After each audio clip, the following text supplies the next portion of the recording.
Hi mga Lods, magandang araw sa inyong lahat. May nagtanong sa akin, sabi niya, Ma'am, alam niyo po ba yung mga ugali ng babae na pinakaayaw ng lalaki? So, kung nandito ka nanonood ka, eto na yung video na yon. Bago po tayo magsimula mga Lods, no, palambing naman, please don't forget to subscribe and click the notification bell para updated kayo palagi sa mga bago kong upload na videos. So, proceed na po tayo kagad sa unang ugali ng babae na pinakaayaw ng mga lalaki. So, maraming ugali ang babae na ayaw ng lalaki. Pero dito sa video na ito, bibigyan ko po kayo ng top 3 na talaga namang ugali na hindi talaga gusto ng mga lalaki. So, proceed na po tayo kagad sa number 1. Para sumbat or paulit-ulit na pag-ungkat sa nakaraan ng lalaki, no? Isa sa pinakaayaw talaga ng lalaki, mga Lods, no? Alam niyo naman, Lods, na ugali talaga ng babae yan na, kunwari, tayo, okay tayo ngayon, sweet tayo, and then nag-away tayo, and then babanggitin ko yung ex mo. Sabihin ko sa'yo, kayo nga dati nga, nag-gerger kayo sa sagingan. O bakit? Di ba niloko mo noon? Oh, nahuli ko di ba dati ganyan? Nahuli kita dati may ka-shot ka. O nakikita kayo dati ng ganito ng ganyan ng ex mo, di ba? Oh, yung mga ganon.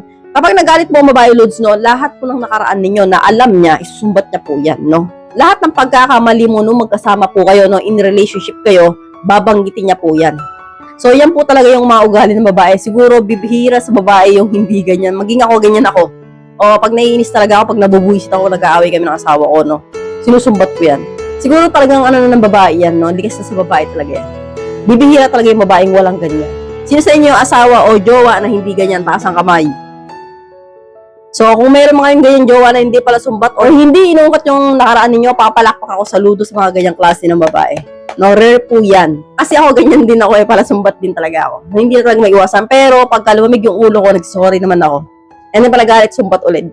So, alam ko ito yung mga unang ayaw ng lalaki. So, proceed na po tayo kagad sa number 2. Mahilig magpahiya sa labas, no? Kunwari, Lods, no? Ang jowa mo ay may kasama sa labas o may kainuman, kakwentuhan. Ang babae, Lods, no? Madalas, meron talaga mga babaeng ganito na mahilig magpahiya. So, mumurahin ka sa labas, no? Sabihin sa'yo, oh, nag-iyaw ka ng putay na niya. Hindi na naman kayo. Tatambay na naman. Nag-iwas ka na naman. Hindi na naman yan. And then, sesermonan ka na sesermonan sa harap ng kaibigan mo. Diba? Ito po yung pinakaayaw ninyo na ugali ng babae talaga. Yung mahilig magpahiya sa labas. O sa trabaho or sa public place. Masyadong bungangera na wala na sa lugar. Diba? Kasi po, nakakatuliling po yung mga ganyang klase ng babae. Ako, hindi naman ako ganito. No, kapag buong ako galit, hindi ko pinapahiya yung partner ko sa public or sa labas, lalo na kung may kasama. No, doon po sa loob ng bahay ko yung sinesermonan sa loob ng kwarto. Pag kaming dalawa na lang. Kasi alam ko rin yung pakiramdam ng mga lalaki pag napapahiya. So, pangit po talaga yung pakiramdam na ganyan, no? Minsan kahit anong bait mo, 'di ba? Kahit anong haba ng pasensya mo kapag kaganyan ng partner mo, talagang sarap suntukin. 'Di ba? Nakakawala ng pasensya, nakakainit ng ulo, no? Kasi yung paniniwala ko kahit anong bait ng partner mo kapag pinapahiya mo sa labas, no? Magiging demonyo po 'yan. So, proceed na po tayo kagad sa number 3. Masyadong mapaghinala, no? Ayaw na ayaw talaga ng mga lalaki to na masyadong siloso or tamang hinala palagi, no? Gabihin ka na ng uwi, sasabihin sa'yo may kasama ka ng iba, no? May nahuli ka lang ka-shot, kaibigan mo or ganyan-ganyan. Sabihin sa'yo, jowa mo na. So, mga ganyan, Lods, no?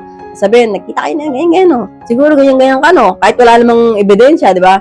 So, masyadong matalak at masyadong mapaghinala sa lahat ng bagay. Siyempre, ayaw na ayaw po ng mga lalaki ng ganito. Kasi po, kapag po ganito yung partner mo sa'yo, buwisit po sa relasyon yan.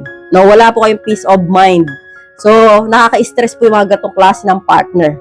Kaya nga naman, no, alam ko, no, iniiwasan niyo po yung mga ganitong klase ng babae. Normal lang na magselos, pero dapat nasa lugar. Kahit ako selosa rin ako, pero nasa lugar. No, kunwari, talaga nakita ko na ipagharutan, nakipaghampasan parang gano'n sa balikat. Tapos naipagtawanan, tapos pahawak-hawak pa sa balikat ng babae, sa ganito, patapik-tapik. Doon, nagselos ako.